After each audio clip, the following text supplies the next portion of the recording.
মোহতারাম হাজরিন, অনেক প্রশ্ন আমাদের এখানে আছে, আমরা দেখছি কয়টার উত্তর দেওয়া যায়। সন্তান না হলে সে নারী পুরুষ জাহান্নামী হয় নাকি জান্নাতি হয়? স্বপ্নে কোনো কিছু খেলে কি হয়?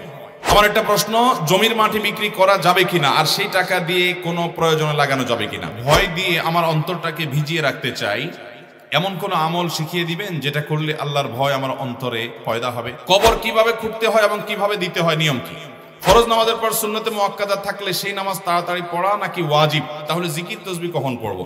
এরপরে প্রশ্ন হলো, আমাদের মসজিদে কিছু লোক দান করে দাবি করে যে আমরাই মসজিদ নির্মাণ করেছি, এরকম দাবি করলে মসজিদে নামাজ জায়েজ হবে কিনা?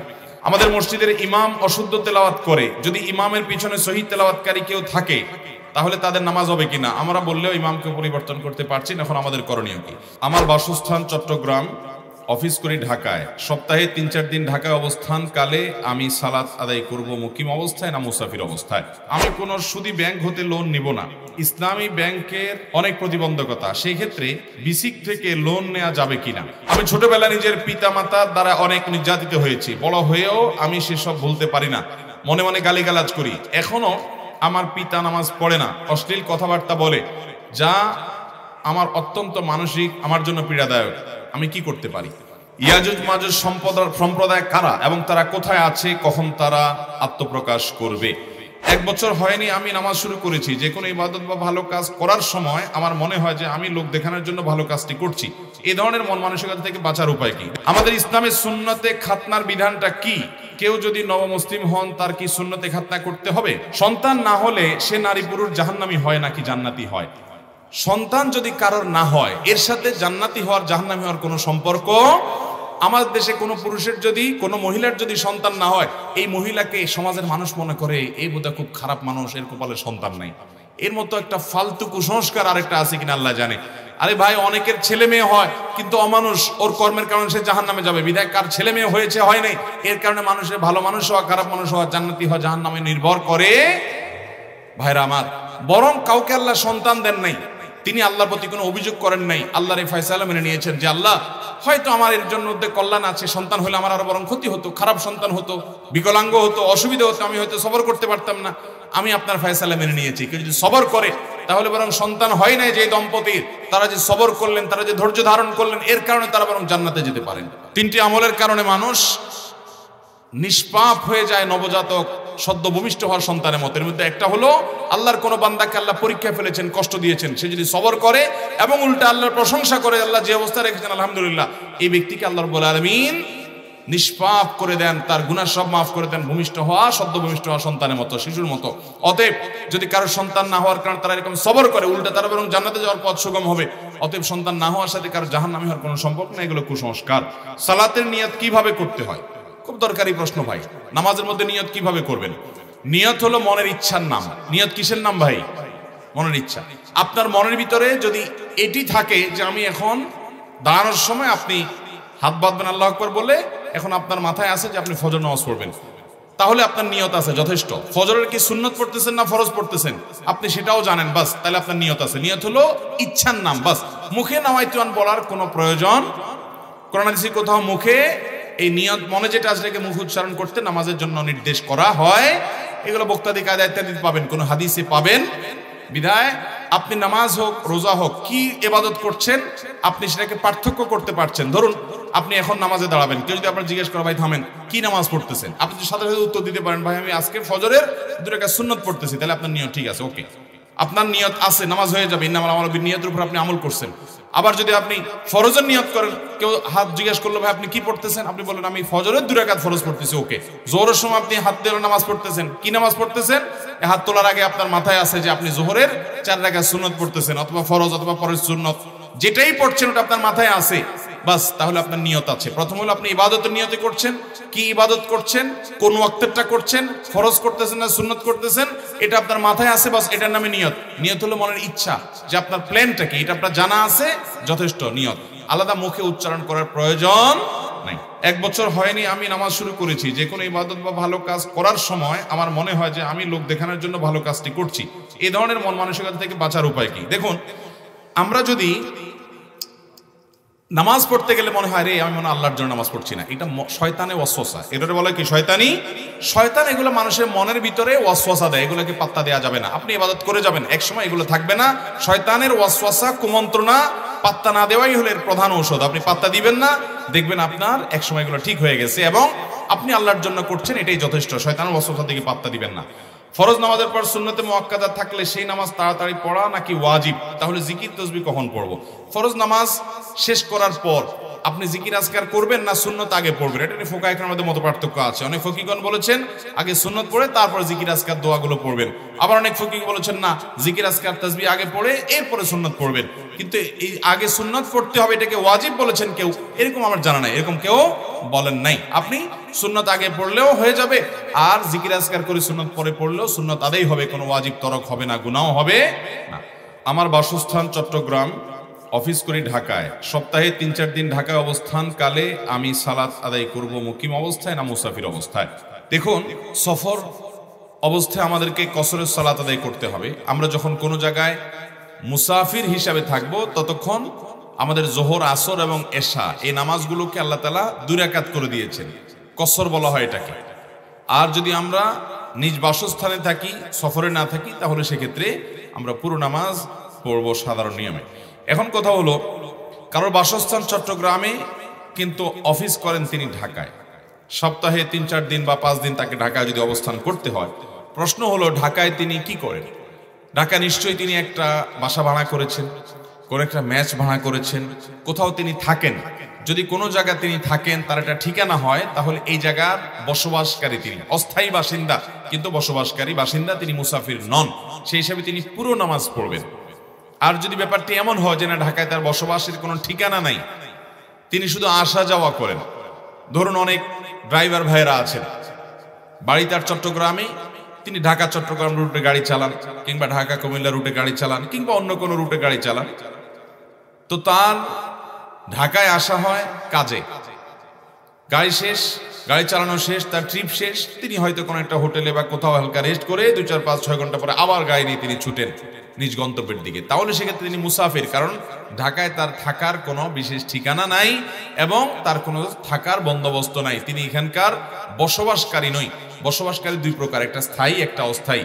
আপনি স্থায়ী ঠিকানা থাকলেও পুরো নামাজ পড়বেন, আর অস্থায়ী ঠিকানা থাকলেও আপনাকে পুরো নামাজ পড়তে হবে।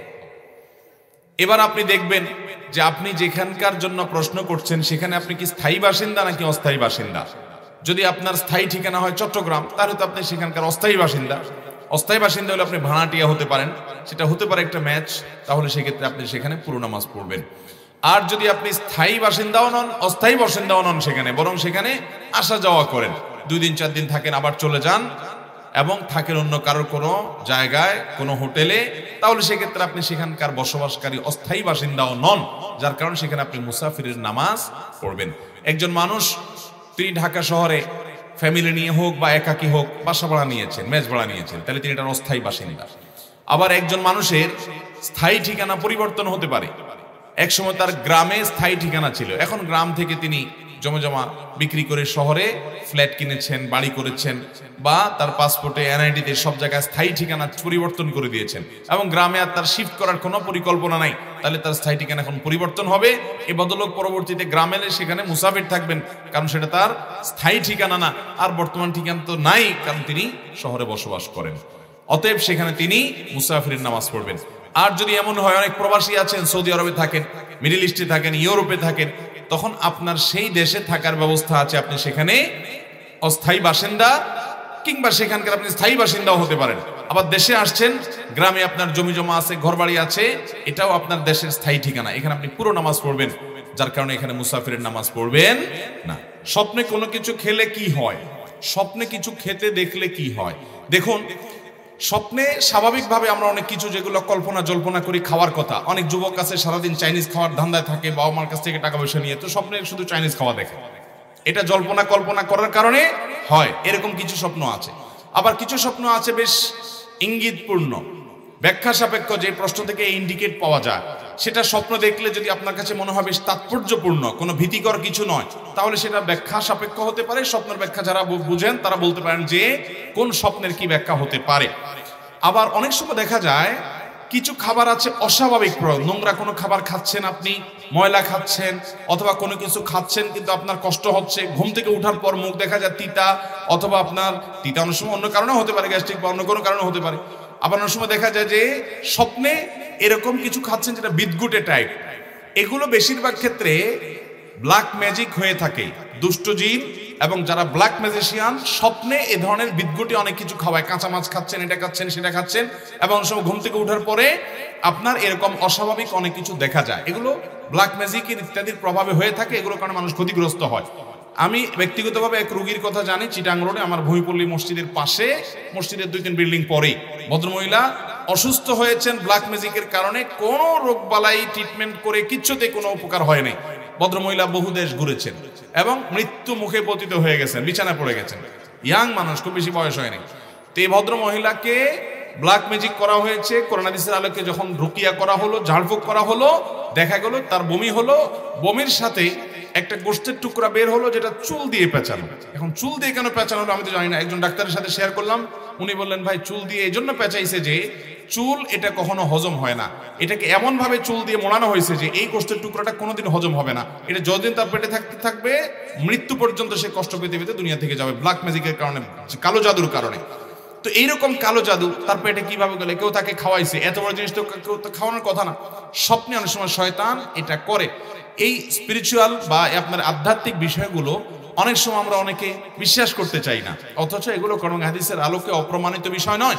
অতএব স্বপ্নে আপনি কি খেলেন বা না খেলেন এটি ব্যাখ্যা সাপেক্ষ বিষয়। হতে পারে জল্পনা কল্পনার কারণে, সেটা সাধারণ।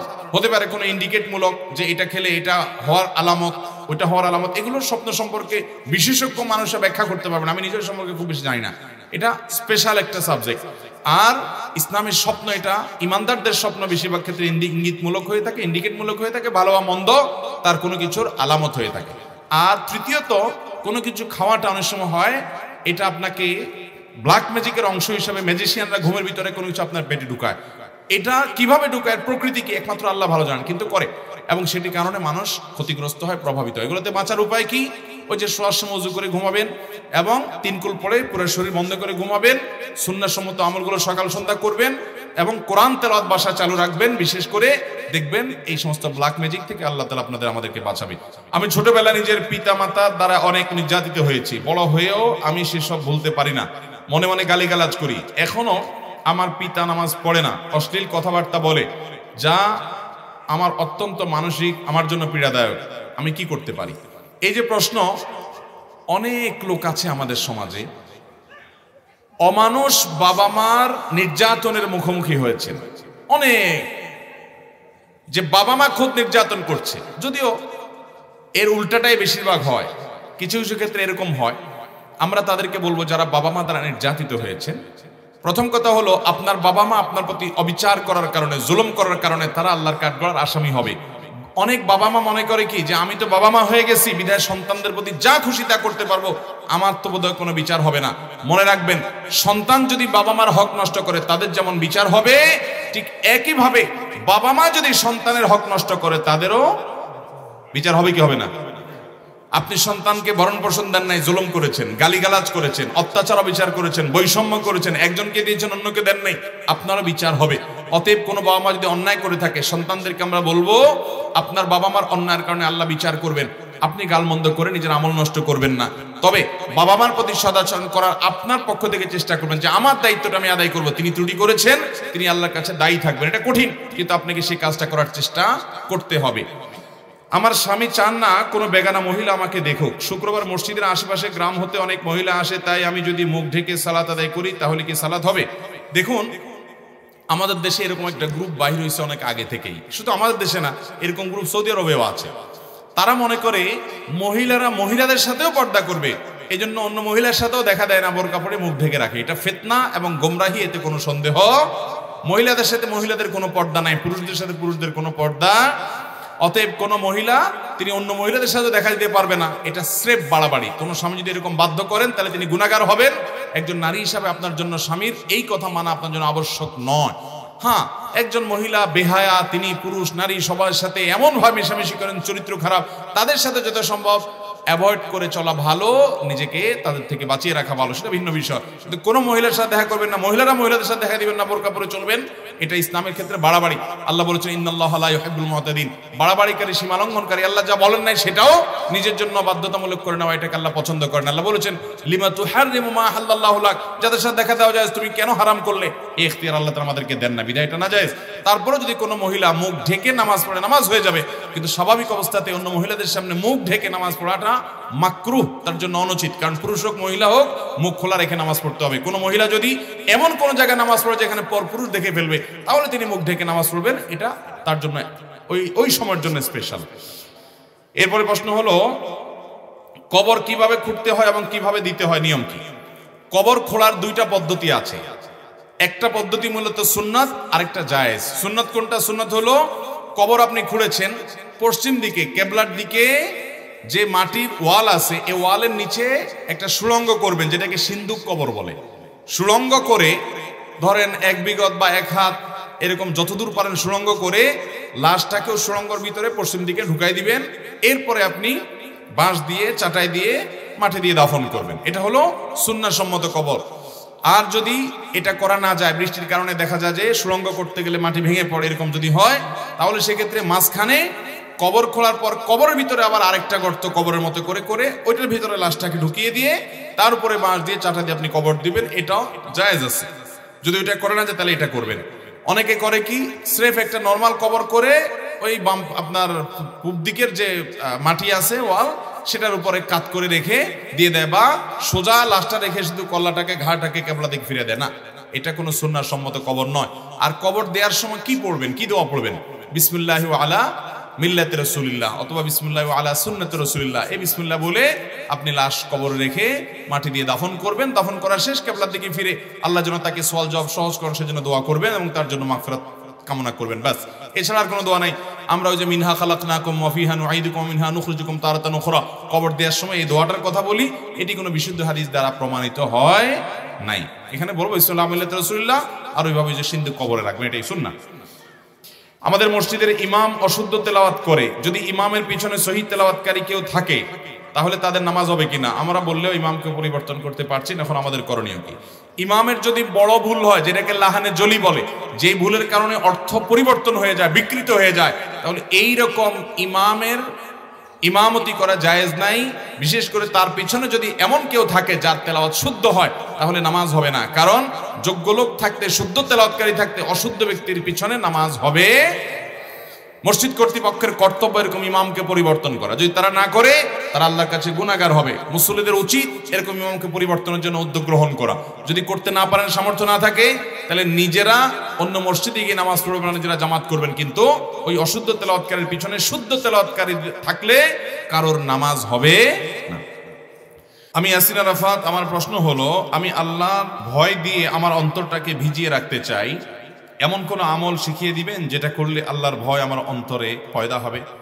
মাশাআল্লাহ, সম্ভবত একজন তরুণ, একজন যুবকের প্রশ্ন, খুবই আশা জাগানিয়া প্রশ্ন, যে আল্লাহর ভয়, আল্লাহ রাব্বুল আলামিনের খৌফ, এটা দিয়ে অন্তরকে তিনি সবসময় জাগ্রত করে রাখতে চান, সমৃদ্ধ করে রাখতে চান। ভাইরা আমার, দুনিয়ার কোনো মানুষের ভয়, এটা আমাদেরকে তটস্থ করে, এটা আমাদেরকে সন্ত্রস্ত করে, এটা আমাদের মধ্যে ত্রাসের সৃষ্টি করে, এটা আমাদেরকে কষ্ট দেয়।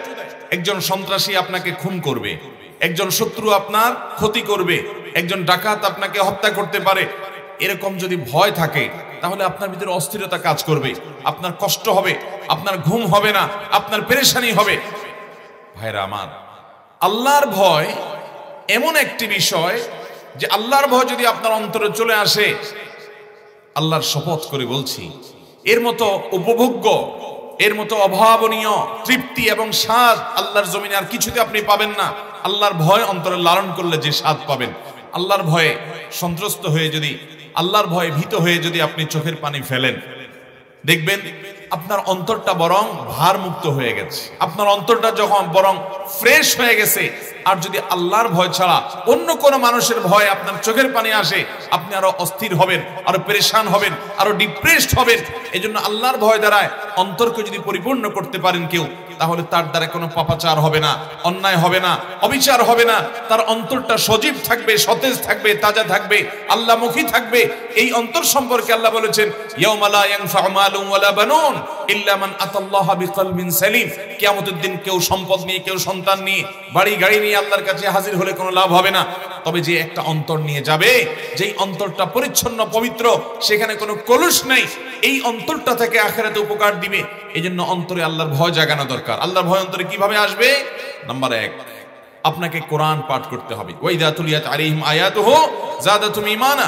আল্লাহর আয়াত তেলাওয়াত করলে অন্তরে ঈমান বৃদ্ধি পায়। এইজন্য ভাইরা, আল্লাহর আয়াত কোরআন বেশি বেশি করে পড়বেন, বুঝে বুঝে পড়বেন। আজ মুসলমানদের বাসা থেকে কোরআন দূর হয়ে গেছে। স্মার্টফোন এবং নেটের নেশা আমাদেরকে মোবাইলগুলো আমাদেরকে কোরআন থেকে দূরে সরিয়ে ফেলেছে। কোরআন যদি আপনি বুঝে বুঝে পড়েন, অর্থ সহকারে, ব্যাখ্যা সহকারে তিলাওয়াত করেন, প্রতিদিন আপনি কোরআনের সাথে সময় কাটান, আপনার অন্তর আল্লাহর ভয়ে বিগলিত হবে। আলাম ইয়ানি লিল্লাযীনা আমানু আন তাখশা কুলুবুহুম লিযিকরিল্লাহ ওয়া মা নাযালা মিনাল হক।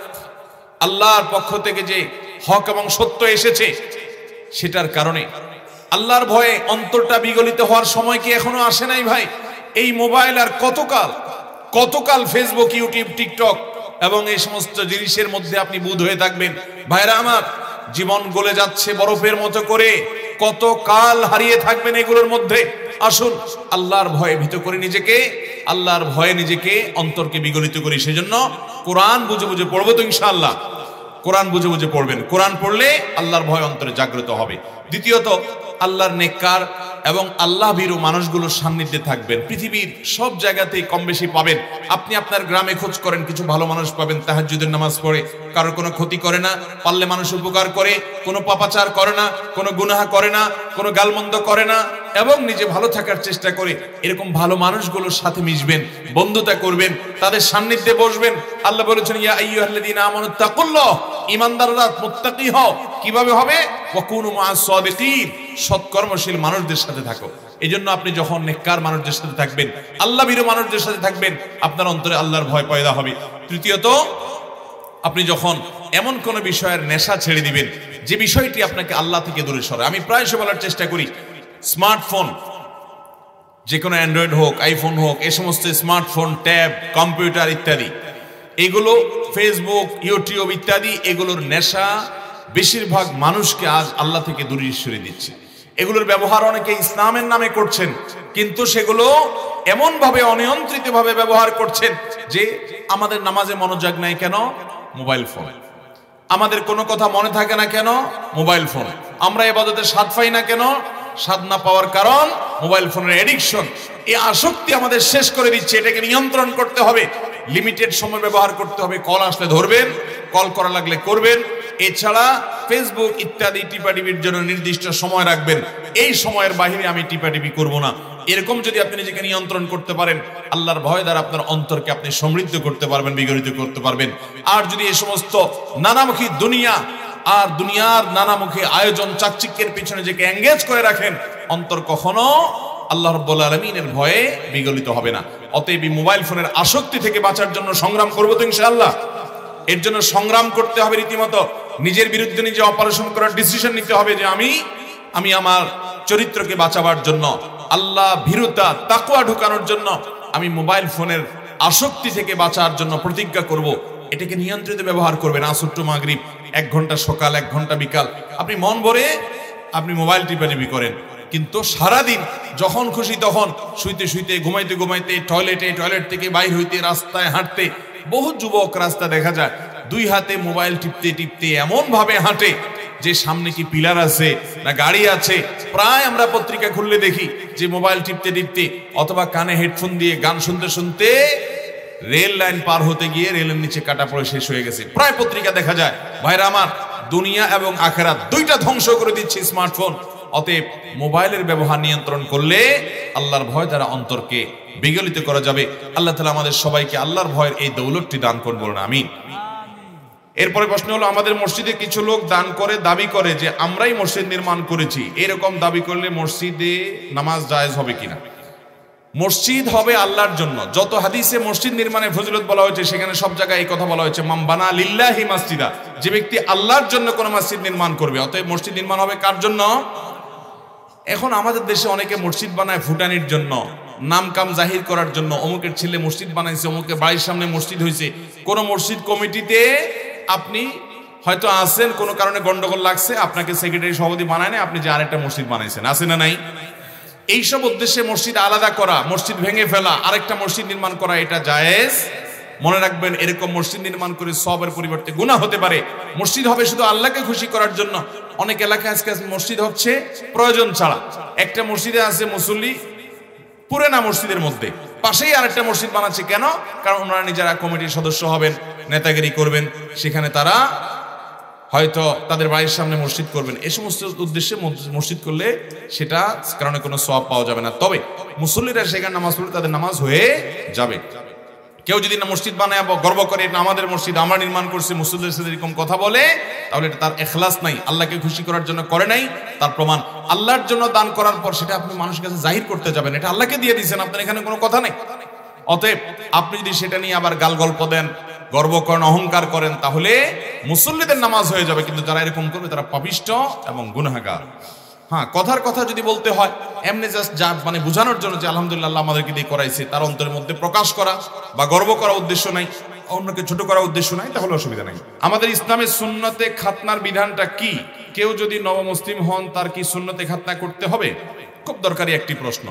সুন্নতে খাতনা ইসলামের অন্যতম একটি শিআর এবং নিদর্শন, মুসলমানিত্বের নিদর্শন হলো খাতনা করা, যেটাকে মুসলমানি করা বলি আমরা, চর্মছেদন করাও বলা হয়। এই মুসলমানি করা বা সুন্নাহ খাতনা যেটাকে বলা হয়, এই খাতনাটা বিভিন্ন নবী রাসূলদের যুগ যুগ ধরে আসা সকল নবী রাসূলদের সুন্নাত ছিল, এবং এটাকে নবী সাল্লাল্লাহু আলাইহি সাল্লাম বলেছেন মিন সুনানিল ফিতরা, প্রকৃতিগত সুন্নাত হলো কয়েকটি, এর ভিতরে একটা হলো খাতনা করা। বাচ্চা একটা নির্দিষ্ট বাচ্চা জন্মের পর, এমনকি ছেলের পাশাপাশি মেয়েদেরও খাতনা করার কথা হাদিসে আছে, এবং ফুকাহা কেরাম অনেকেই মেয়েদেরও খাতনা করার বিধান এর কথা বলেছেন। অনেকে এটাকে ওয়াজিব বলেছেন, অনেকে সুন্নত বলেছেন। তবে উলামায়ে আহনাফ এবং বিশুদ্ধ মত অনুযায়ী আপনার এটি সুন্নাহ, কিন্তু সেটা হলো গুরুত্বপূর্ণ সুন্নাহ এবং ইসলামের নিদর্শন এই টাইপের সুন্নাহ। এই জন্য সুন্নাহটা পালন করা উচিত এবং এটা ছাড়া উচিত নয়। মেয়েদের খাতনার বিষয় হলো যে আরব অঞ্চলে যে সমস্ত মেয়েরা থেকে তাদের খাতনা করতে হয়, সাধারণত আমাদের এই অঞ্চলে মেয়েদের খাতনা করার প্রয়োজন হয় না। আল্লাহ তাআলা সৃষ্টিগতভাবে তাদের কেমন ভাবে করেছেন, তাদের ছোটবেলায় খাতনা করার প্রয়োজন হয়, বাট খাতনা এটা মৌলিকভাবে পুরুষদের উপরে প্রধানত বর্তায়, এবং খাতনা করাটা অনেক ইমামরা ওয়াজিব বলেছেন, অনেকে সুন্নাহ বলেছেন। হানাফি মাযহাব অনুযায়ী সুন্নাহ এবং গুরুত্বপূর্ণ সুন্নাহ। এই সুন্নাহ কাজটি যদি কেউ না করেন, তিনি অমুসলমান ছিলেন, খাতনা হয় নাই, পরে মুসলমান হয়েছেন, তিনি ডাক্তারদের সহযোগিতা পরামর্শ নিয়ে তিনি মুসলমান হওয়ার পরে খাতনা করার ব্যবস্থা করবেন, কারণ এটি অত্যন্ত গুরুত্বপূর্ণ। যদি কোনো কারণে অসম্ভব পর্যায়ের হয়, কোনো শারীরিক অসুবিধা এমন রকম থাকে যেটা করা যাবে না, তাহলে ভিন্ন কথা, অসুবিধা নেই। বাচ্চাদের খাতনা করার বয়স কি? বয়স শরীয়ত কোনো ফিক্স করে দেয় নাই, যত আগে আপনি করতে পারেন তত ভালো। আজকাল পৃথিবীর অনেক দেশে জন্মের সাথে সাথে খাতনা করায় দেয়, সৌদি আরবে জন্মের সাথে সাথে খাতনা করায় দেয়, তাতে বাচ্চা টেরি পায় না, কোনোভাবে আঁচই করতে পারে না। আমার বাচ্চা জন্ম হয়েছে সৌদি আরবে, সে একেবারে ছোট পিচ্ছি থাকতে খাতনা করাইছে, একটা আওয়াজ কান্নাটাও করে না, টেরি পায় না, এমন একটা অবস্থা। তো আমাদের দেশে দেখা যায়, অবশ্য আজকাল সময় পাল্টেছে। আমরা তো ছোটবেলায় দেখতাম যে বুড়া বুড়া হয়ে গেছে, 10 বছর 11 বছর হয়ে গেছে, এগুলো গ্রামে দৌড়ে দৌড়ে ধরে ধরে বাইন্দা বাইন্দা খাতনা করতো, ঠিক না? ঠিক। ওই বেচারা চোখ টোক বেঁধে চোখ ধরার মতো দৌড়ায় দৌড়ায় ধরে এনে এরপরে খাতনা করতো। না ভাই, এগুলো দরকার নেই। যত ছোট থাকতে খাতনা করা যায় তত সহজ হয়। খাতনা শুধুমাত্র ধর্মীয় দৃষ্টিকোণ থেকে করতে হয় এমন কোনো আমল নয়, বরং খাতনা এটার শারীরিক অনেক উপকারিতা আছে। আপনার খাতনা করা হলে আপনার লজ্জাস্থানের ওখানে আপনার ইনফেকশন হওয়া, পেশাবের ইত্যাদি জমে থাকা, এগুলো থেকে মানুষ বাঁচতে পারে। বাচ্চাদের দেখবেন, যেসব বাচ্চাদের এখনো খাতনা করানো হয়নি, পেশাব করার পর দেখবেন যে তাদের লজ্জাস্থানের ওখানে, পুরুষাঙ্গের ওখানে পেশাব জমে থাকে, এবং এই পেশাবটা এই যে ফাঁকে ফাঁকে পেঁচে পেঁচে জমে থাকে, এটা স্বাস্থ্যের জন্য কোনো। আমার 5 জন বোন, আমি একমাত্র ভাই। আমাদের সম্পদ মোট 170%। আমাদের এলাকায় যৌতুকের প্রচলন থাকার কারণে প্রায় 70% জমি বিক্রি করে তাদের বিবাহ দিয়েছি। এখন কথা হচ্ছে সম্পদ কিভাবে বন্টন করব, খুব দরকারি একটা প্রশ্ন। ভাইরা আমার, বাবা মার সম্পদে ছেলে মেয়ে সবার অধিকার আছে না নাই? কোরআনে আল্লাহ তাআলা সবার অধিকার বর্ণনা করেছেন না? এখন মুশকিল হলো, বোনদেরকে অনেক সময় ভাই বিয়ে দিয়েছে, ভাই বিয়ে দিতে গিয়ে অনেক খরচ করেছেন, যদিও ইসলামের নির্দেশ অনুযায়ী বিয়ে যদি হয় তাহলে মেয়েদের বিয়ে দিতে খরচ হবে না, বরং আরো টাকা পাবে, মহরের টাকা। ঠিক না ঠিক? আমাদের দেশের সিস্টেম এমন উল্টাইছি আমরা যে মেয়ে বিয়ে দিতে হলে বেচারার আরো টাকা খরচ করতে হয়। আমার দেশে প্রায় শোনা যায় যে কোন কন্যা দায়গ্রস্ত পিতা তিনি এসে সহযোগিতা চাচ্ছেন, আমার মেয়েটা বিয়ে দেবো, একটু সাহায্য করেন। অথচ হওয়ার কথা ছিল উল্টা, কোন ছেলে বলবে যে আমি বিয়ে করব, মহরের টাকা না, আমার একটু সাহায্য করেন। হওয়ার কথা ছিল সেটা। এখন যারা ছেলে হয় তারা এমন এক বীর বাহাদুর হয় যে তাদের কোনো টেনশন নাই, টেনশন সব মেয়ের বাবার। আরে ভাই, মেয়ের বাবা তো আস্ত একটা মেয়েকে ছোট থেকে বড় পর্যন্ত করেছে, এর পিছনে লক্ষ লক্ষ টাকা খরচ করেছে, মেয়েটাকে আস্ত মেয়েটাকে তুলে দিয়ে দিবে ছেলের বাড়িতে। এই ছেলে এই মেয়ে নিতে হলে অনেক মূল্য দিতে হবে, তাকে ওয়ালিমা খাওয়াতে হবে, তাকে মহর পরিশোধ করতে হবে, মেয়ের বিয়ের বাজার করতে হবে, শ্বশুর বাড়িতে মিষ্টি নিতে হবে, তার অনেক কাজ আছে, খরচ আছে। আর মেয়ের বাপের তো কোনো খরচ নাই, সে তো মুছে তাও দিয়ে বসে বসে খাবে, মহরের টাকা নিবে। হওয়ার কথা ছিল এটা, আমরা এটাকে উল্টায় ফেলেছি, যার কারণে মেয়ে বিয়ে দিতে উল্টা মেয়ের বাবাকে মানুষের হাত কাছে হাত পাততে হয়, গরিব মানুষদেরকে। ঠিক না ঠিক? এই সমাজের অপসংস্কৃতি আমাদেরকে রুখতে হবে ভাইরা আমার। শুধুমাত্র নামাজ কালাম পড়ে আল্লাহর কাছে নাজাত পাবেন না। আপনি বিয়ে করেছেন, শ্বশুর বাড়ি থেকে যৌতুক নিয়েছেন, কৌশলে ছলে বলেন যে শ্বশুর খুশি হয়ে দিয়েছে। খুশি হয়ে আমাকে তো দেয় না, আপনাকে কেন দেয়? আপনার শ্বশুর খুশি হয়ে আপনাকে যে খাট কিনে দিছে, কই আমাকে তো একটা খাট দিল না যে হুজুর আপনার খাট কিনে দিই। আচ্ছা আমি না হুজুর, মানুষ আমাকে দিবি, আর অন্যদেরকে তো দেয় না। ভাইরা আমার, এগুলা কৌশলে বলে যে শ্বশুর বাড়ি খুশি হয়ে দিছে, ওনাদের মেয়েকে ওনারা দিছে। অনেক ছোট লোক আছে মেয়ের বাপরে বলে আমাদের কিছু দেওয়ার দরকার নাই, আপনার মেয়েকে আপনি খুশি হয়ে যা দেন। বলে কি বলে না? আপনার মেয়েকে আপনি খুশি হয়ে যা দেন। আরে ভাই, আমার মেয়েকে আমি খুশি হয়ে কি দেব না, তোমার মাথা ব্যথা কেন এটা নিয়ে? লক্ষণ খারাপ। যে সমস্ত অমানুষ, যে সমস্ত ছোট লোক, অনেক নামাজি কালায় মানুষ আছে, এই লম্বা দাড়ি, মাথায় টুপি আছে, ভালো করে শুনে রাখেন। অনেক মহিলা আছে, বৃদ্ধ মহিলা আছে, অনেক চাচিরা আছেন, কোরআন তেলাওয়াত করে, তাহাজ্জুদ পড়ে, তসবিহ হাতের থেকে রাখে না, সব ভালো কাজ করে, তার ভালো কাজগুলো প্রশংসার যোগ্য, ঠিক আছে। বাট ওই যে বৌমারে খোঁচা, এখন বলে মা তোমার আব্বারে বলো, তোমার তো থাকবে এগুলা, স্বর্ণ গয়না দিলে এগুলাকে আমরা নেব, আমরা তো দুনিয়া থেকে চলে যাবো, সব তো তোমাদেরই থাকবে। এই যে কৌশলে মেয়ের বাপের বাড়ি থেকে জিনিসপত্র আদায় করা, এটা হারাম। এটা কি হারাম? আপনি নামাজ কালাম পড়েন, দাড়ি রাখেন, টুপি লাগান, বোরকা পরেন, কোরআন তেলাওয়াত করেন, নামাজ কালাম পড়েন, আপনি জানেন না এটা হারাম। যৌতুক নেওয়া হালাল না হারাম? মেয়ের বাবা যদি মেয়েকে খুশি হয়ে কিছু দিতে চায়, এটা তার ব্যাপার। আপনি যদি কৌশলে খোঁচাখুচি করেন, বেশিরভাগ পরিবারে খোঁচাখুচি করে, আশেপাশে মহিলারা বলে তো বৌমা বাবার বাড়ি থেকে তোমার কি দিছে? তোমার বাপেরা কিছু দেয় নাই? আরে, আবার অনেক ছোট লোক আছে মেয়েদেরকে কতভাবে কষ্ট দেয়, বলে যে তোমার বাপ ভাইরা একটু ফোনও দেয় না, আরে একটু আসেও না, তারা খোঁজ খবরও নেয় না। আমার বাপ ভাই আমার খোঁজ খবর যদি না নেয়, আমার কষ্ট লাগবে, এটা আমার ব্যাপার, তোমার এত চুলকায় কেন? মনে রাখবেন, বৌমাদেরকে যারা এভাবে কষ্ট দেন, ভাবিদেরকে কষ্ট দেন, যে সমস্ত ননদেরা আশেপাশ থেকে, আপনারা জানেন না এটা আপনারা কবিরা গুনাহ করছেন। আপনারা কবিরা গুনাহ করছেন, আপনার কোনো আমল কুলাবে না, মানুষের হক নষ্ট করছে। তার বাপ মা, তার ভাইরা যদি তার খোঁজ খবর না নেয়, তারা আল্লাহর কাছে গুনাহগার হবে। আপনি এই কথা বলে ভদ্র মহিলাকে কষ্ট দিবেন না, তার কষ্ট আরো বাড়াবেন না। আপনি বরং তাকে পারলে বুঝাবেন যে বৌমা, সব মানুষ একরকম হয় না। আরে তোমার বাপ ভাই খোঁজ খবর না নিলে কি হয়েছে? আমরা কি হারাই গেছি নাকি? আমরা তোমার খোঁজ খবর নেবো ইনশাআল্লাহ। মানুষের মতো মানুষ হলে এরকম করবেন, আর অমানুষ হলে নোংরা চিন্তার মানুষ হলে খোঁচাখুচি করবেন, বলবেন তোমাকে তো তোমার বাপ ভাই খবর নেয় না। কেমন মানুষ তারা? অমানুষ তারা। ওই বেচারের এমনি মনে কষ্ট। ভাইরা আমার, পরকে আপন করার মতো কঠিন কাজ আল্লাহর জমিনে খুব কম আছে। আপনাকে যদি আমি দাওয়াত দিয়ে বলি আমার বাড়িতে গিয়ে 2-4-10 বছর থাকেন, খান, কাজ করবেন আর খাবেন, আপনাকে দূরে বেঁধেও আমি রাখতে পারবো না, কারণ আপনি নিজের বাড়িতে থেকে শান্তি পান। একজন মেয়ে নিজের বাপের বাড়ি ফেলে রেখে এসে আপনার বাড়িতে আসছে, আপনার চরিত্র হেফাজত করছে, আপনার বাড়িতে আপনার খেদমত করছে, কাজ করছে। ভাইরা আমার, বউরা যে সার্ভিস দেয়, আপনি যদি একটু নিজের বিবেককে জিজ্ঞাসা করেন, আরে আমি এটা উপমা দিচ্ছি শুধু বোঝার জন্য, আদার্স নিয়েন না বা ছোট করার জন্য না আমার বোনদেরকে। আপনার বাসায় একজন কাজের লোকও যদি থাকে, তাকে পেটে ভাতে খাওয়া দেওয়ার পর, খাওয়া থাকা দেওয়ার পর উল্টা আরো বেতন দিতে হয়, ঠিক না ঠিক? আপনার বউ আপনার যত সার্ভিস দিচ্ছে, আরে আপনার যে চরিত্রটা হেফাজত করছে, এটার মূল্য আপনি কিছু দিয়ে পরিশোধ করতে পারবেন কিনা? এরপরে আপনার বাসায় 24 ঘন্টা সে থাকছে, আপনার ছেলে মেয়েগুলো মানুষ করছে, তাদেরকে দুধ দিচ্ছে, দুধ পান করাচ্ছে, তাদেরকে গর্ভে ধারণ করছে, আপনার কাজ কাম করে দিচ্ছে, আপনার হেল্প করছে, আপনার মেন্টাল রিফ্রেশমেন্টের মাধ্যম হচ্ছে, আপনাকে প্রশান্তি দিচ্ছে যে আপনি বাহিরে নিরিবিলি কাজ করতে পারছেন, এত কিছু করছে।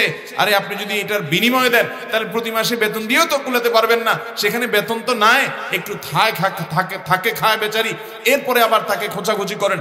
এর চাইতে ছোট লোক, এর চাইতে নিকৃষ্ট লোক এবং স্বার্থপর খারাপ মানুষ আল্লাহর জমিনে হতে পারে না। অতএব যৌতুকের বিরুদ্ধে আমরা দাঁড়াবো তো সবাই। যুবকরা জাগতে হবে, জাগতে হবে। মুশকিল হলো আপনারা এগুলা বলতে গেলে মুরব্বীরা বলবে, দেখছো এই যুবক এখনই আজকালকার কি কলিকাল আসছে, শুধু শ্বশুরবাড়ির দিকে টানে, বউয়ের দিকে টানে, বলবে ঠিক না? বলুক সবাই। আমি ন্যায়ের উপরে থাকলে কে কি বললো এসব পরোয়া করার টাইম। যুবকরা জাগবেন তো ইনশাআল্লাহ। মুরব্বীরাও আল্লাহকে ভয় করেন, খবরদার। বৌমাকে নিজের মেয়ের মতো দেখবেন এবং তাকে আপন করবেন, তাদেরকে কষ্ট দিবেন না, শ্বশুরবাড়ি থেকে যৌতুক আদায় করবেন। এবার মূল প্রশ্নে আসি। দুঃখজনক সেজন্য কথাগুলো বললাম যে ভাই বোনকে বিয়ে দিতে অনেক টাকা পয়সা খরচ করা লাগে। ইন্ডিয়ানদের মধ্যে, ইন্ডিয়ান কোনো এলাকাতে অনেক এই অভ্যাসটা, এই আপনার বদ অভ্যাসটা এবং এই বদ কালচারটা অনেক শক্তভাবে গেঁথে আছে, গেড়ে আছে।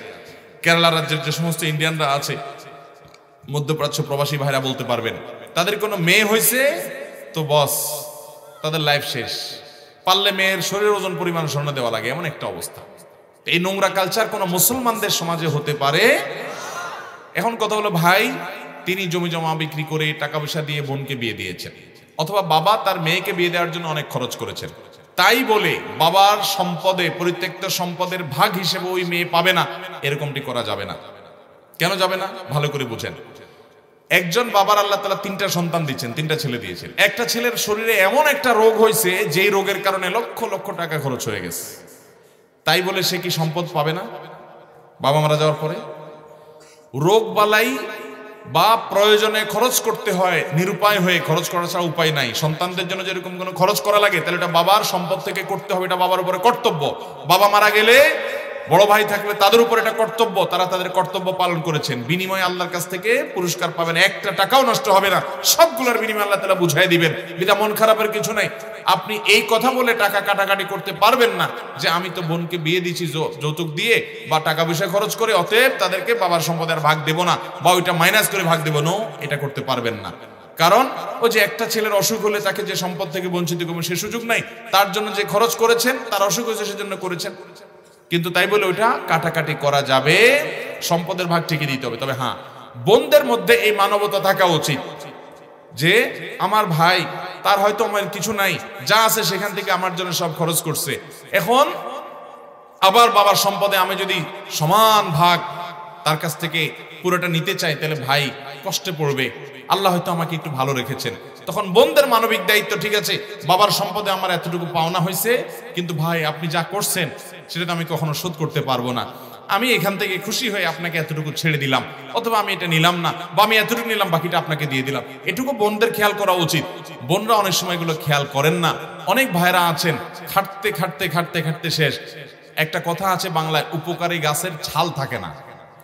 উপকারী গাছের, যেসব ভাইরা অমানুষ তারা অমানুষই থাকে, আর যারা মানুষ ভাই বোনদের জন্য, সংসারের জন্য জীবন শেষ করে ফেলে, ভাই বোনরা পর্যন্ত তাদের দিকে একটু মায়াটাও, তারা মন খারাপ করবেন না ভাইরা, কেউ মায়া করার দরকার নেই।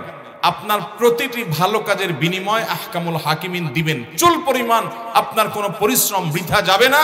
যদি আপনি আল্লাহকে খুশি করার জন্য দেন, মানুষের কাছে কোনো ফিডব্যাক আশা করবেন না।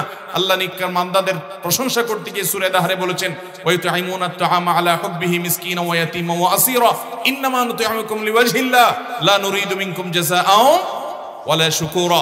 আল্লাহর নেককার বান্দারা মানুষের উপকার করে বলে কি, তোমাদের কাছ থেকে থ্যাঙ্কসও আশা করি না, আমাকে থ্যাংক ইউ বলার দরকার নাই, আমি যেটুকু ভালো কাজ করেছি কার জন্য করেছি, অতএব তিনি আমাকে থ্যাঙ্কস দিলেই চলবে, তোমাদের কাছ থেকে কিচ্ছু আসে নাই।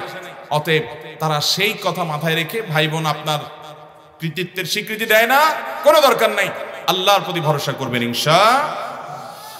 বিয়ে কাদের করা জায়েজ আর কাদেরকে করা না জায়েজ, একজন পুরুষ কোন সব নারীদেরকে বিয়ে করবেন না, একজন নারী কোন সব পুরুষদের সাথে বিয়ে বসবেন না, হারাম। এ সম্পর্কে সূরা নিসার 23 নম্বর আয়াতে আল্লাহ রাব্বুল আলামিন 14 জনের একটা তালিকা দিয়েছেন। এর মধ্যে প্রথম হলেন মা, একজন পুরুষ তার মায়ের সঙ্গে বিয়ে বন্ধনে আবদ্ধ হতে পারবেন না। দ্বিতীয় হলো বোন, তৃতীয় হলো কন্যা, চতুর্থ হলো খালা, এরপরে হলো ফুফু, এরপর হলো ভাতিজি, তারপর হলো ভাগ্নি, তারপর হলো শাশুড়ি, তারপর হলো পুত্রবধূ, এরপর হলো নিজের স্ত্রী, যিনি যার সঙ্গে তিনি সংসার করেন, শারীরিক সম্পর্ক করেছেন, এই স্ত্রীর অন্য ঘরের কোনো কন্যা যদি থাকে তাকে বিয়ে করা যাবে না। ঠিক একইভাবে কোন মহিলাকে আপনি বিয়ে করেছেন, তার বোনকে এই মহিলা স্ত্রী থাকাকালীন একসাথে দুই বোনকে বিয়ে করতে পারবেন না। এই মহিলার সাথে তালাক হয়ে গেছে, মারা গেছে, তখন করতে পারবেন। এর পাশাপাশি অন্যের স্ত্রী থাকাকালীন অবস্থায় ভদ্র মহিলাকে আপনি বিয়ে করতে পারবেন না।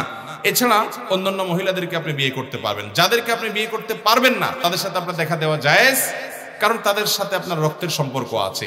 আর যাদেরকে আপনি বিয়ে করতে পারবেন তাদের সাথে দেখা করা জায়েজ নাই, কারণ সেখানে আপনার পর্দার বিধান আছে, সেখানে আপনার মনের ভিতরে বাজে চিন্তা আসার সম্ভাবনা জোরালো, সেজন্য সেখানে পর্দা করার নির্দেশ করেছে, কারণ সেখানে বিয়ে করার অপশন খোলা আছে।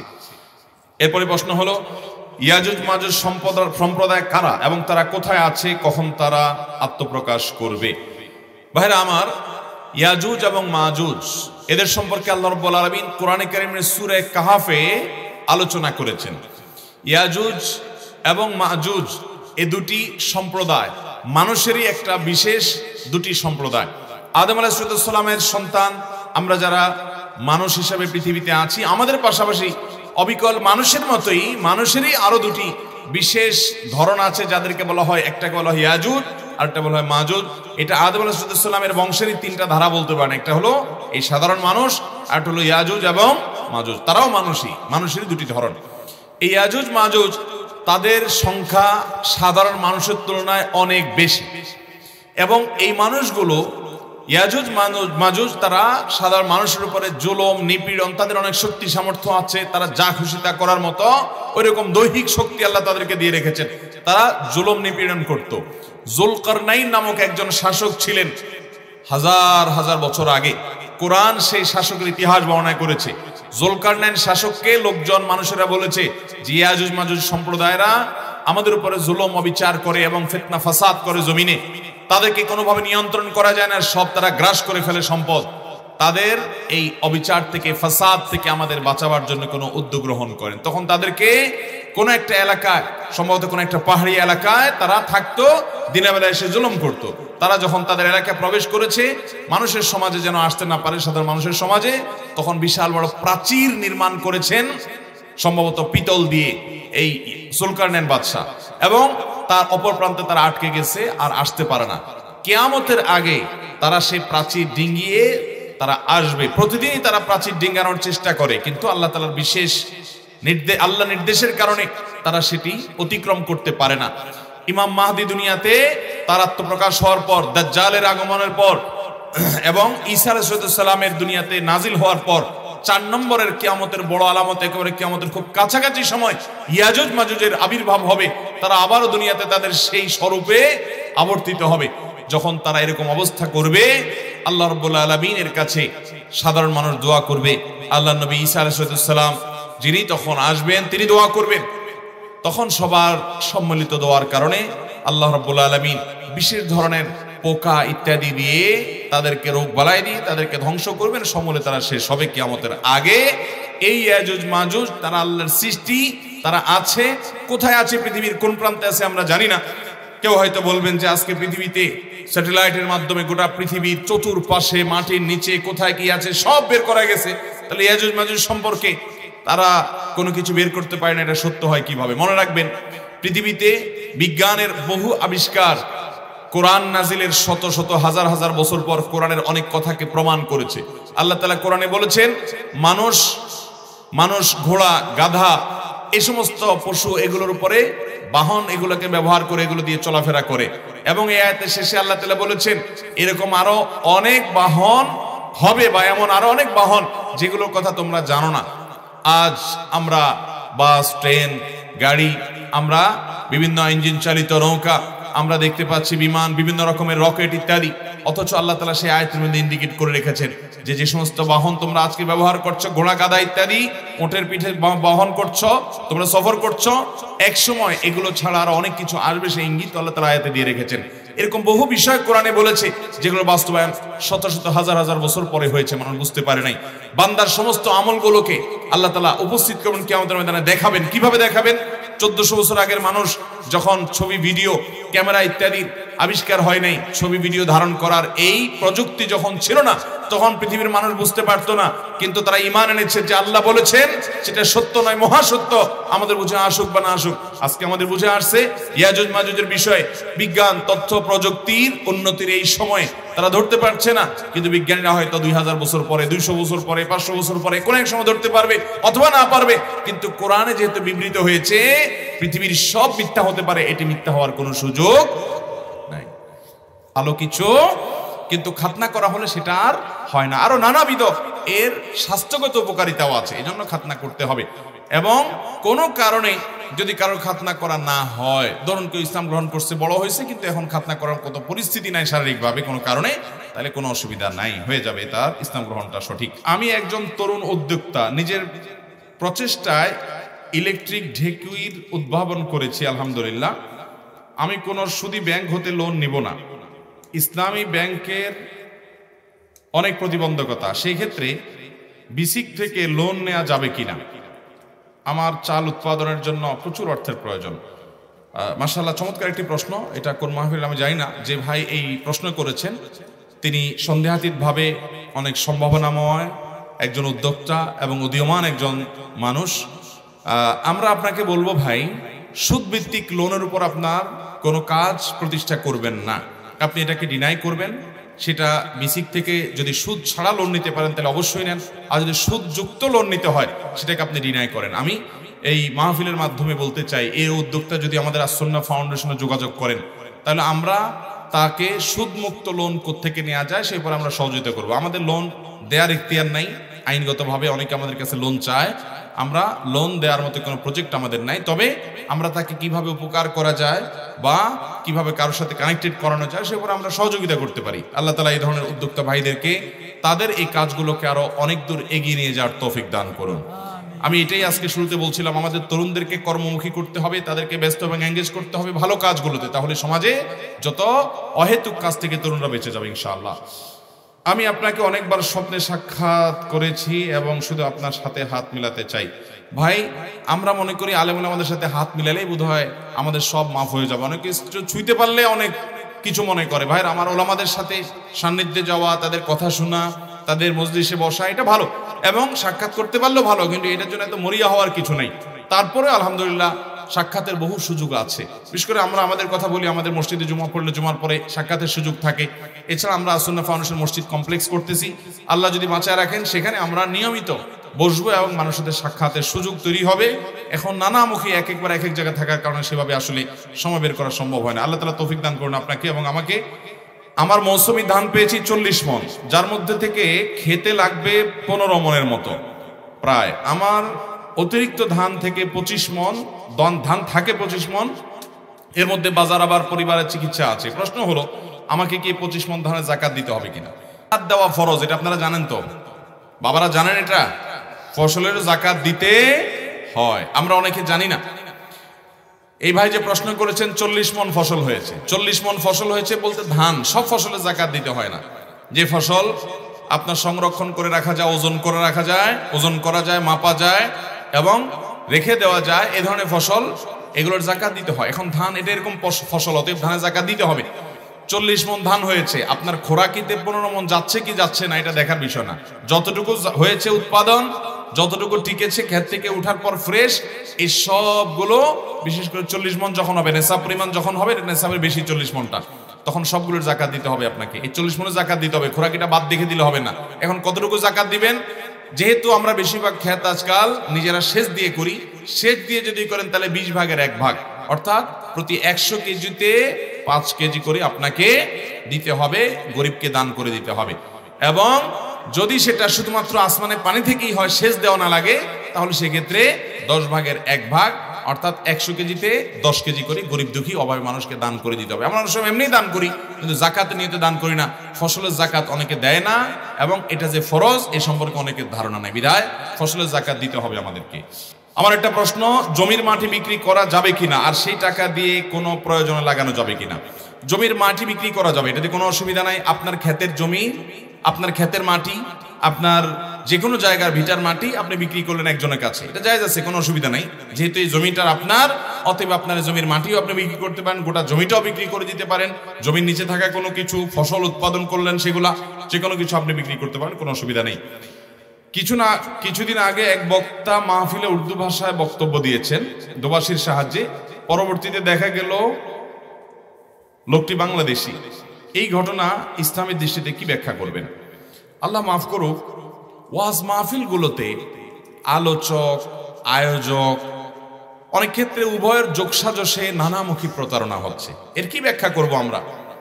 ওয়াজ মাহফিল থেকে মানুষ আল্লাহর ভয় মানুষের ভিতরে উদ্রেক হবে, মানুষ সত্যের পথ পাবে, মিথ্যা থেকে মানুষ দূরে সরবে, হকের পথে যাবে, বাতিল থেকে সরে আসবে। এটাই হলো ওয়াজ মাহফিলের উদ্দেশ্য।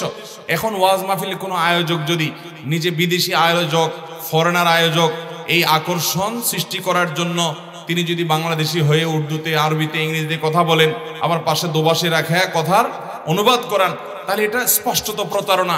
এই লোক কোনো দায়ী বা ইসলাম প্রচারক হতে পারে না, এই লোক প্রতারক। নবী সাল্লাল্লাহু আলাইহি ওয়াসাল্লাম বলেছেন, মান গাশশা ফালাইসা মিন্না, যে মানুষকে ধোঁকা দেয়, প্রতারণা করে, দুই নম্বরই করে, সে আমার উম্মত হতে পারে না। বিধায় এই রকম প্রতারক, এরকম ব্যক্তিকে কখনো ওয়াজ মাহফিলে দাওয়াত দেওয়া যাবে না। আজকাল আয়োজকদের রুচি নষ্ট হয়ে গেছে, ভাড়ামো করা, নানা রকমের ফালতু কথাবার্তা বলে সময় পাস করা, শুধুমাত্র নেহায়েত লোক জমানো কথাবার্তা বলা, এবং অনেক সময় দেখবেন এক হাত বক্তা, দেড় হাতি বক্তা, এক সময় পুরুষ ছিল, এখন মহিলা হয়ে গেছে, মহিলা ছিল পুরুষ হয়ে গেছে, তারপরে যায় নিউ মুসলিম। আরে ভাই, নিউ মুসলিম বক্তা বেচারা ইসলাম গ্রহণ করছে 30 বছর আগে, তারপরে সে এখনো নিউ মুসলিম আছে, সে পুরান মুসলিম কবে হবে?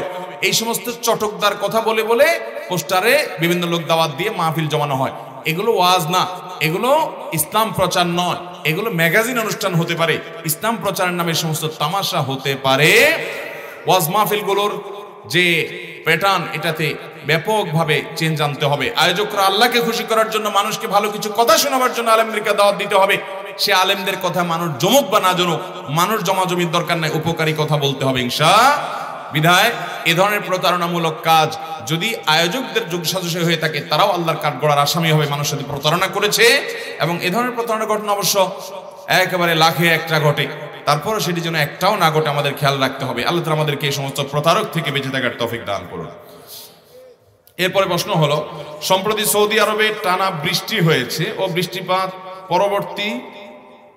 পরবর্তীতে উপর থেকে তোলা ছবিতে দেখা যাচ্ছে প্রচুর পরিমাণ সবুজ ঘাস ও গাছপালা জন্মেছে, যা মরুভূমিতে সচরাচর দেখা যায় না। প্রশ্ন হলো, এটা কি কিয়ামতের আলামত? ভাই, এ বিষয়ে আরো কয়েকজনই দেখি প্রশ্ন করেছেন, এবং এ বিষয়ে গত কয়েকদিন আগে সময় টিভি থেকে একজন সাংবাদিক জানতে চেয়েছেন, সেখানে আমি কিছু কথা বলেছি। সে আলোকে আমরা বলতে চাই, নবী করিম সাল্লাল্লাহু আলাইহি ওয়াসাল্লামের একটি হাদিস বিশুদ্ধভাবে বর্ণিত হয়েছে। তিনি বলেছেন, লা তাকুমুস সাআহ হাত্তা তাউদা আরদুল আরব মুরুজাও আনহারা।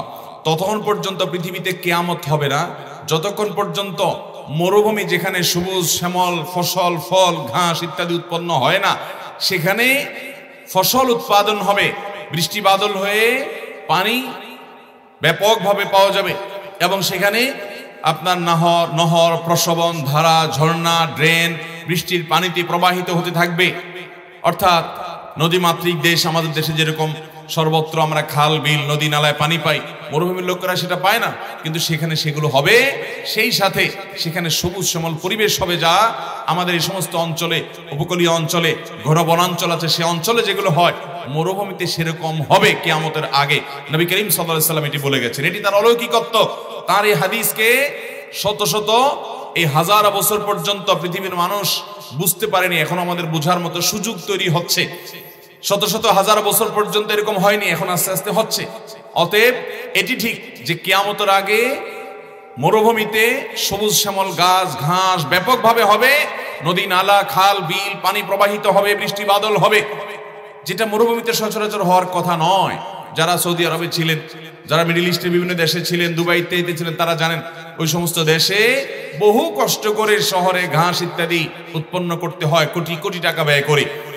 আপনার সেখানে বৃষ্টি বাদল সেভাবে হয় না, এবং মরুভূমিতে যে গাছগুলো হয় রুক্ষ, সেগুলোতে সবুজ তেমন কোনো পাতা পাওয়া যায় না। অত্যন্ত গরমে উত্তাপে সেগুলো থাকে হলো একেবারে রুক্ষ কিসিমের। এ ধরনের সামান্য কিছু গাছ পাওয়া যায়, ঘাস একেবারে বিরল দুর্লভ বিষয়। আজ বিশেষ করে এই যে ঘটনা বলা হচ্ছে বৃষ্টির কারণে, দেখা গেছে উপর থেকে দেওয়া ছবিতে যে চতুর্পাশে পাথরের ফাঁকে ফাঁকে সেখানে সবুজ ঘাস গজাচ্ছে, সবুজ হয়ে যাচ্ছে। এটা হওয়ার কথা ছিল না, কিন্তু হচ্ছে। এখন এই ঘটনা নির্দিষ্ট করে এটাই কি কিয়ামতের আলামত, নাকি এটা আরো সামনে আরো বাড়বে সেটা কিয়ামতের আলামত হবে, সেটা আল্লাহ তাআলা ভালো জানেন। আমরা নির্দিষ্ট এই ঘটনাকেই কিয়ামতের আলামত হাদিসে বলা হয়েছে সেরকমটি আমরা ফিক্স করব না, কারণ আমরা জানি না সেটা। তবে এটা ঠিক, কিয়ামতের আগে মরুভূমিতে এমনটি হবে, নবী সাল্লাল্লাহু আলাইহি সাল্লাম বলেছেন। সেটা আর্টিফিশিয়ালি হোক, সেটা বাই নেচার হোক, যেভাবেই হোক এটা হবে। মরুভূমিতে এরকম পরিবেশ হবে। আর যে অঞ্চলগুলো মরুভূমি নয়, যে আমাদের অঞ্চলগুলো, এগুলোতে উল্টা হবে, এগুলোতে পানি থাকবে না, গাছপালা শুকিয়ে যাবে। ভাইরা আমার, অনেকে এটা নিয়ে আশ্চর্য হচ্ছেন এবং অনলাইনে আলাপ আলোচনা শুরু করেছেন যে হ্যাঁ, তাহলে কিয়ামতের একটা আলামত প্রকাশ হয়েছে, নবী সাল্লাল্লাহু আলাইহি ওয়াসাল্লাম ভবিষ্যদ্বাণী খেটে গেছে। ভাইরা আমার, কিয়ামতের 141টা আলামত, ছোট্ট একটা চটি বই আমি সংকলন করেছিলাম। এটি মূলত ডক্টর মোহাম্মদ আল আরিফি, সৌদি আরবের একজন বড় আলেম দ্বীন, তার একটি বই থেকে সংকলন করা, আশরাতুস সাআ নামক একটা বই। সেখানে তিনি কিয়ামতের 141টা আলামত উল্লেখ করেছেন কোরআন এবং হাদিস থেকে। এর ভিতরে 131টা আলামত হলো কিয়ামতের ছোট আলামত, যেগুলো অনেক আগে থেকে দেখা দিবে। আর 10টা আলামত হলো কিয়ামতের সর্বশেষ মুহূর্তে ফাইনালি দেখা দিবে, যার পরে আল্লাহ তাআলা মহাপ্রলয় করে এই সৃষ্টি জগৎ শেষ করে ফেলবেন। প্রত্যেক ঈমানদারকে বিশ্বাস করতে হবে যে আমাদের সবাইকে কিয়ামতে দাঁড়াতে হবে, তার আগে মহাপ্রলয় হবে, সব শেষ হবে, তুলার মতো উঠতে থাকবে। আল্লাহ কোরআনে কারিমে বিভিন্ন জায়গায় কোরআনের সবচেয়ে বেশি আলোচনা করা হয়েছে যে কয়েকটি বিষয়, তার ভিতরে অন্যতম প্রধান হলো কিয়ামত, মহাপ্রলয়। এটি হবে, আল্লাহর সামনে দাঁড়াতে হবে, পুনরায় আবার মৃত ব্যক্তিদেরকে জাগ্রত করবেন, হিসাব দিতে হবে। সেটি মাথায় রেখে দুনিয়াতে মানুষ চলবে। কোরআন বারবার সেটি বলেছে, আম্মা ইয়াতাসাআলুন, তারা জিজ্ঞাসা করে কিয়ামত সম্পর্কে, আনিন নাবাইল আযীম, মহাসংবাদ যখন হবে, কিয়ামত যখন হবে, বিকট শব্দ হবে, ইসরাফিল সিংহে ফুৎকার দিবেন, মহানিনাদ হবে। এই নিনাদে গোটা পৃথিবীর, গোটা সৃষ্টি জগতের সব তুলার মতো উঠতে থাকবে, সব শেষ হবে এবং সকল ফেরেশতারা মারা যাবে। আল্লাহ তখন বলবেন, লিমানিল মুলকুল ইয়াউম লিল্লাহিল ওয়াহিদুল কাহার, আজ কার রাজত্ব আছে, সব শেষ হয়ে গেছে। যেই মালাকুল মউত সবার রূহ কবজ করেছে, তিনি নিজেও মৃত্যুবরণ করেছেন, সকল ফেরেশতা, সকল জিন, সকল মানুষ, সকল প্রাণী শেষ হয়ে গেছে। আল্লাহ তাআলা বলবেন, লিমানিল মুলকুল ইয়াউম, আজ কার রাজত্ব, লিল্লাহিল ওয়াহিদুল কাহার, মহান আল্লাহ রাব্বুল আলামিনের রাজত্ব, যিনি কাহার, তার রাজত্ব আজ শুধুমাত্র আছে। এরপর আল্লাহ তাআলা আবার সবাইকে সৃষ্টি করবেন এবং পৃথিবীর প্রথম মানুষ থেকে নিয়ে শেষ মানুষ পর্যন্ত সবাইকে একত্র করবেন, বিচারের দণ্ডদায়ম কায়েম করবেন। এরপর আল্লাহ তাআলা সৎকর্মশীলদেরকে জান্নাত দিবেন, অসৎকর্মশীলদেরকে জাহান্নাম দিবেন। কিয়ামতের প্রতি ঈমান, এটি একজন মানুষকে আল্লাহমুখী করে, আল্লাহ ভীরু করে। ঈমানদারের ঈমান পূর্ণাঙ্গই হবে না যদি সে কিয়ামতে বিশ্বাস না করে। আখিরাতের প্রতি ঈমান, ঈমানের রুকনের মধ্যে গুরুত্বপূর্ণ একটা পার্ট। অতএব এটি কোনো আশ্চর্যের বিষয় নয় যে নবী করিম সাল্লাল্লাহু আলাইহি ওয়াসাল্লামের কথা খেটে গেছে।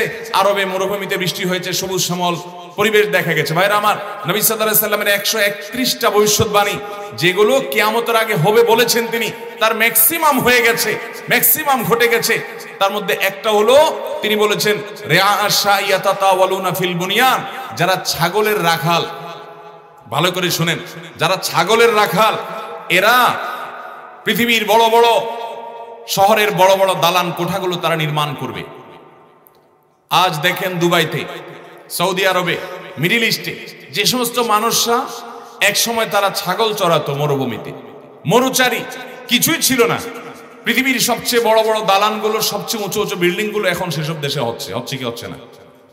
ভাইরা আমার, শুধু সেটি কেন, আমাদের দেশেও আপনি দেখেন, নবী করিম সাল্লাল্লাহু আলাইহি সাল্লাম স্পষ্ট ভবিষ্যৎবাণী করেছেন কিয়ামতের আগে, ওয়া আনতারাল হুফাতাল উরাতাল আলা রিআ আশ-শা ইয়াতাতাওয়ালুনা ফিল বুনিয়ান, শুধুমাত্র ছাগলের রাখাল নয়, যাদের একসময় পায়ের নিচে জুতা ছিল না, যারা খুব সমাজে তুচ্ছ ছিল, এই মানুষগুলো সমাজের নেতা হবে। এখন দেখবেন অনেক ছেলে বাবা মার শাসন আদর থেকে বঞ্চিত, হয়তো বস্তি থেকে সিসকে সন্ত্রাসীর পথে পথ বাড়িয়ে খারাপ পথে চলে গেছে।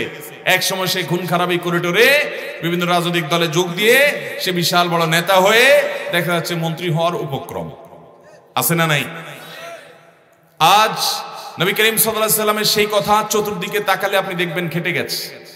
তিনি বলেছেন যে আনতালিদাল আমাতু রাব্বাতাহা, কিয়ামতের আগে দেখবা যে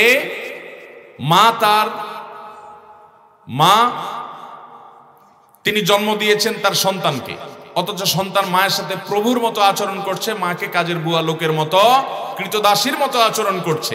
তার মানে দাসী তার সন্তানকে জন্ম দিবে, দাসী সন্তান জন্ম দিবে, যাকে জন্ম দিবে সে মালিক হবে। এর একটা ব্যাখ্যা এটাও যে সন্তান মায়ের সাথে দাসী সুলভ আচরণ করবে, নিজেকে মালিক মালিক ভাব নিয়ে চলবে। আজকে সমাজে হয়ে গেছে কি যায় নাই?